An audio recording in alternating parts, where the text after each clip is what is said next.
ನಮಸ್ಕಾರ ಸ್ನೇಹಿತರೆ, ನಾನು ನಿಂಗಪ್ಪುಲ್ಲೂರು ಮಾತಾಡೋದು globalnx.youtube.com ಇಂದ. ನೋಡಿ ಸ್ನೇಹಿತರೆ, ಇತಿಹಾಸದ ಪುಟಗಳಲ್ಲಿ ಕೆಲವು ಹೆಸರುಗಳು ಸುವರ್ಣ ಅಕ್ಷರಗಳಲ್ಲಿ ಬರೆಯಲು ಪಡುತ್ತವೆ. ಆದರೆ ದೇಶದ ಸುರಕ್ಷತೆಗಾಗಿ ತಮ್ಮ ಅಸ್ತಿತ್ವವನ್ನೇ ಅಳಿಸಿ ಹಾಕಿರುವ ಕೆಲವು ವೀರರಿದ್ದಾರೆ.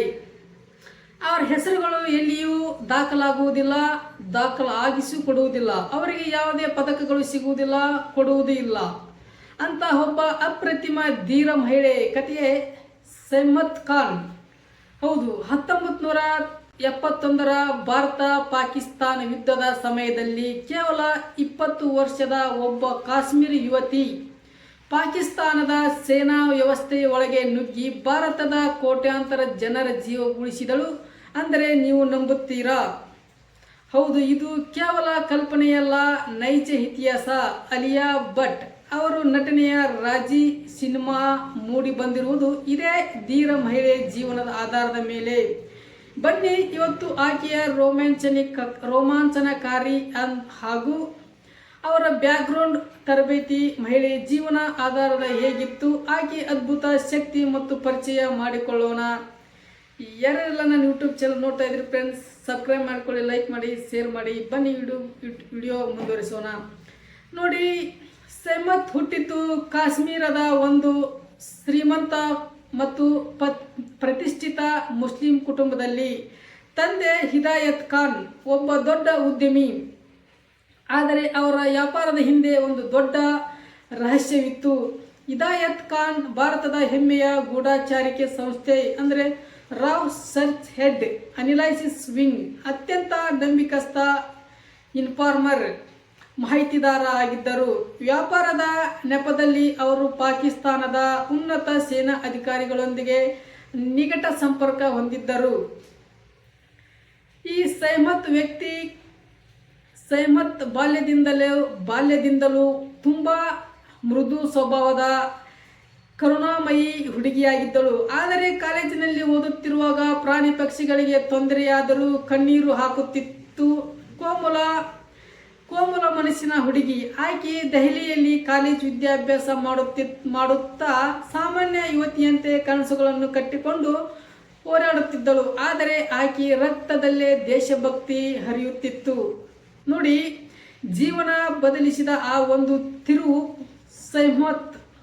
ಅಂದರೆ 1970ರ ಭಾರತ ಮತ್ತು ಪಾಕಿಸ್ತಾನದ ನಡುವೆ ಯುದ್ಧ ಕಾರ್ಮೋಡ ಕವಿದಿತ್ತು.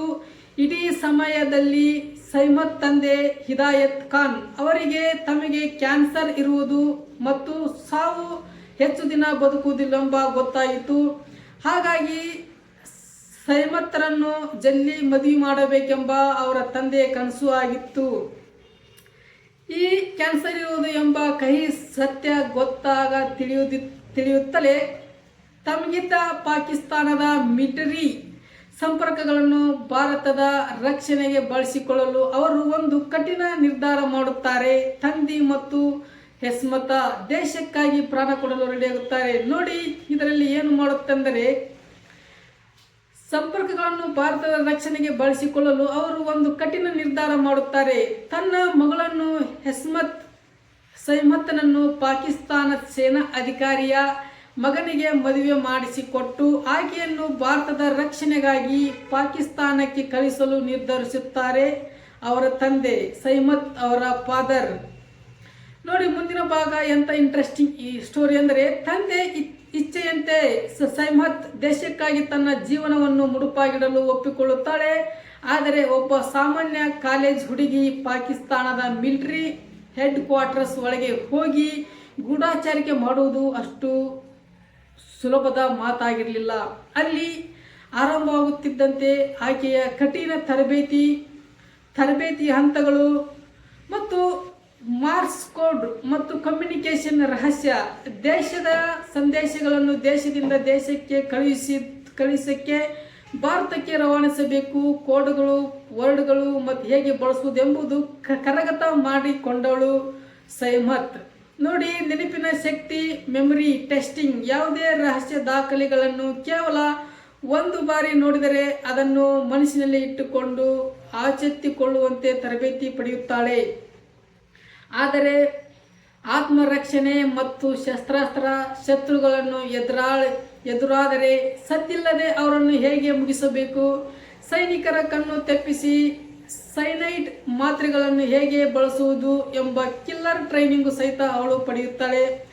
ತರಬೇತಿದಾರರ ಮಾತು ನೋಡಿ ರಾವ್ ಮುಖ್ಯಸ್ಥ ಸೈಮತ್ಗೆ ಎಚ್ಚರಿಕೆ ನೀಡುತ್ತಾರೆ. ಯಾರು? ರಾವ್ ಮುಖ್ಯಸ್ಥ ಸೈಮತ್ಗೆ ಎಚ್ಚರಿಕೆ ನೀಡುತ್ತಾರೆ. ಏನಂದರೆ, ಅಲ್ಲಿ ನೀನು ಸಿಕ್ಕಿಬಿದ್ದರೆ ಭಾರತದ ಸರ್ಕಾರ ನಿನ್ನನ್ನು ನಮ್ಮ ದೇಶದವಳು ಅಂತ ಒಪ್ಪಿಕೊಳ್ಳುವುದಿಲ್ಲ.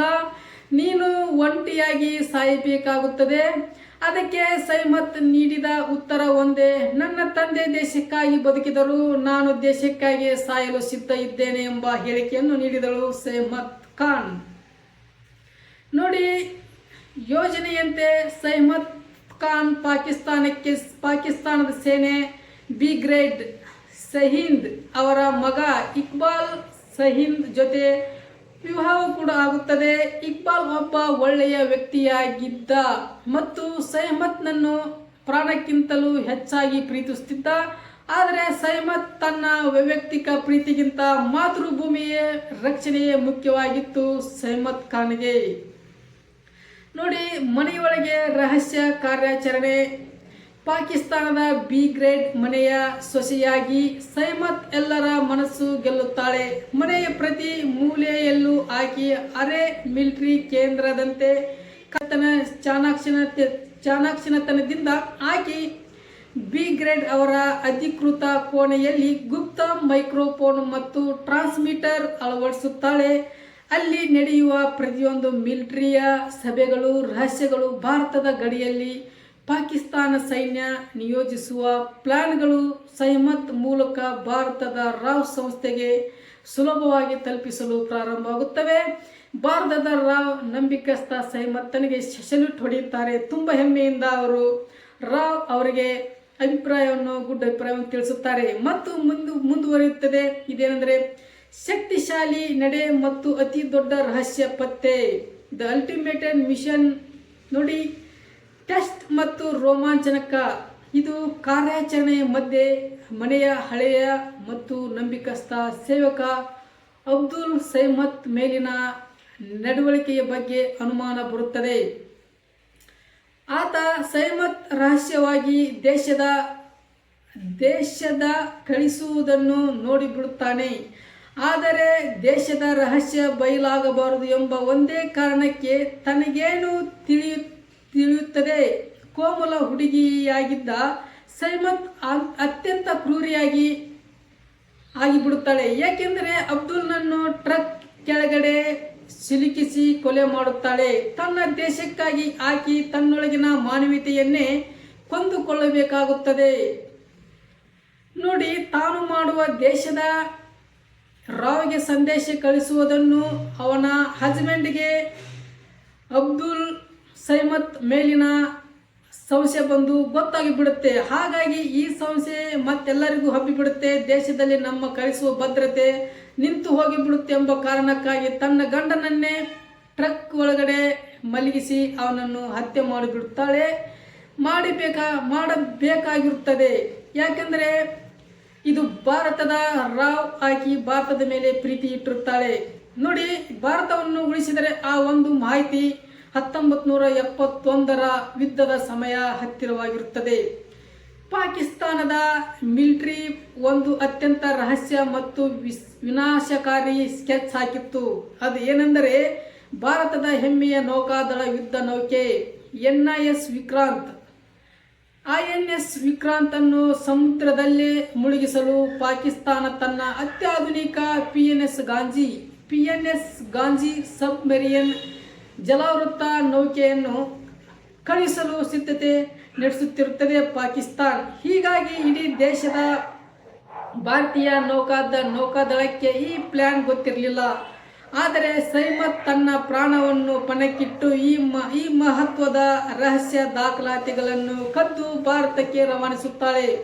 ಈ ಮಾಹಿತಿ ಆಧಾರದ ಮೇಲೆ ಭಾರತದ ನೌಕಾದಳವು ಅಲರ್ಟ್ ಆಗಿ ಪಾಕಿಸ್ತಾನದ PNS ಗಾಂಜಿ ಸಬ್ಮೆರಿಯನ್ ಅನ್ನು ಸಮುದ್ರದ ಆಳದಲ್ಲೇ ಹೊಡೆದು ಉರುಳಿಸುತ್ತದೆ. ಒಂದು ವೇಳೆ ಸೈಮತ್ ಈ ಮಾಹಿತಿ ನೀಡದೆ ಹೋಗಿದ್ದರೆ 1971ರ ಯುದ್ಧದ ಫಲಿತಾಂಶವೇ ಬೇರೆಯಾಗಿರ್ತಿತ್ತು. ನೋಡಿ, ಇದು ಕೊನೆಗೆ ಸೈಮತ್ ಪಾಕಿಸ್ತಾನದ ಸೇನೆಗೆ ಸಿಕ್ಕಿ ಬೀಳುವ ಹಂತ ತಲುಪುತ್ತಾಳೆ. ತನ್ನನ್ನು ಪ್ರಾಣದಂತೆ ಪ್ರೀತಿಸಿದ ಗಂಡ ಇಕ್ಬಾಲ್ಗೆ ಆಕೆ ಅಸಲಿ ಮುಖ ತಿಳಿಯುತ್ತಿದ್ದಂತೆ ಅದರ ದುರದೃಷ್ಟವಂತ ಆ ಸಂಘರ್ಷದಲ್ಲಿ ಇಕ್ಬಾಲ್ ಮರಣ ಹೊಂದಿರುತ್ತಾನೆ. ಭಾರತದ ರಾವ್ ಏಜೆಂಟ್ಗಳು ಅತ್ಯಂತ ಸಾಹಸಮಯವಾಗಿ ಸೈಮತ್ನನ್ನು ಪಾಕಿಸ್ತಾನದಿಂದ ಭಾರತಕ್ಕೆ ವಾಪಸ್ ಕರೆದು ತರುತ್ತಾರೆ. ಆದರೆ ಭಾರತಕ್ಕೆ ಮರಳಿ ಬಂದ ನಂತರ ಸೈಮತ್ ಗರ್ಭಿಣಿಯಾಗಿದ್ದಳು. ಆಕೆಗೆ ಹುಟ್ಟಿದ ಮಗು ಮುಂದೆ ಭಾರತೀಯ ಸೇನೆಯಲ್ಲಿ ಅಧಿಕಾರಿಯಾಗಿ ಸೇವೆ ಸಲ್ಲಿಸಿ, ಆದರೆ ಪಾಕಿಸ್ತಾನದಲ್ಲಿ ತಾನು ಮಾಡಿದ ಕೊಲೆಗಳು, ಕಳೆದುಕೊಂಡ ಗಂಡನನ್ನು ಪ್ರೀತಿಸಿದ ಸೈಮತ್ನನ್ನು ಮಾನಸಿಕವಾಗಿ ತೀವ್ರವಾಗಿ ಕಾಡುತ್ತಿದ್ದವು ಅವಳಿಗೆ. ಆಕೆ ಪಂಜಾಬಿನ ಒಂದು ಸಣ್ಣ ಹಳ್ಳಿಯಲ್ಲಿ ಯಾರಿಗೂ ತಿಳಿಯದಂತೆ, ಯಾರಿಗೂ ಗೊತ್ತಾಗದಂತೆ ಏಕಾಂಗಿಯಾಗಿ ಜೀವನ ನಡೆಸುತ್ತಾ ಇರುತ್ತಾಳೆ. ಆದರೆ ಕೊನೆಯ ಸಂದೇಶ ಹೇಳುವುದೇನೆಂದರೆ, ಸ್ನೇಹಿತರೆ, ಸೈಮತ್ ಖಾನ್ ಇಂದು ನಮ್ಮೊಂದಿಗೆ ಇಲ್ಲ. ಅವರು ಕೆಲವು ವರ್ಷಗಳ ಹಿಂದೆ ನಿಧನರಾಗಿದ್ದಾರೆ. ಅದಕ್ಕೆ ಅವರು ದೇಶಕ್ಕೆ ನೀಡಿದ ಕೊಡುಗೆ ಸಾಮಾನ್ಯವಾದದ್ದಲ್ಲ. ಗಡಿಯಲ್ಲಿ ನಿಂತು ಹೋರಾಡುವ ಸೈನಿಕರಿಗೆ ಜೈಕಾರ ಸಿಗುತ್ತದೆ, ಆದರೆ ಶತ್ರುಗಳ ಮಧ್ಯೆ ನಿಂತು ದೇಶವನ್ನು ಕಾಯುವ ಇಂತಹ ಗೂಢಚಾರ್ಯರ ತ್ಯಾಗ ಇತಿಹಾಸದ ಕತ್ತಲಲ್ಲೇ ಉಳಿಯಬಾರದಿತ್ತು. ಸೈಮತ್ ಖಾನ್ ಅವರ ಈ ಅದ್ಭುತ ಧೈರ್ಯ, ಶಕ್ತಿ ಮತ್ತು ದೇಶಭಕ್ತಿಗೆ ನಮ್ಮದೊಂದು ಸಲ್ಯೂಟ್, ನಮನಗಳು ಇರಲಿ. ಸ್ನೇಹಿತರೆ, ಈ ವಿಡಿಯೋ ಹೇಗಿತ್ತು ನಿಮ್ಮ ಅನಿಸಿಕೆ ಕಾಮೆಂಟಲ್ಲಿ ತಿಳಿಸಿ. ಇಂಥದ್ದೇ ವಿಡಿಯೋ ನಿಮಗೆ ತಲುಪಬೇಕಾದರೆ ನನ್ನ ಚಾನಲನ್ನು ಸಬ್ಸ್ಕ್ರೈಬ್ ಮಾಡಿಕೊಳ್ಳಿ, ಮರೆಯದೆ ಲೈಕ್ ಮಾಡಿ, ಶೇರ್ ಮಾಡಿ. Please don't forget my YouTube channel. ನಿಮ್ಮ ಸಬ್ಸ್ಕ್ರೈಬರೇ ನನಗೆ ದೊಡ್ಡ ಬೆಂಬಲ. Thank you. ಮುಂದೆ ಸಿಗೋಣ.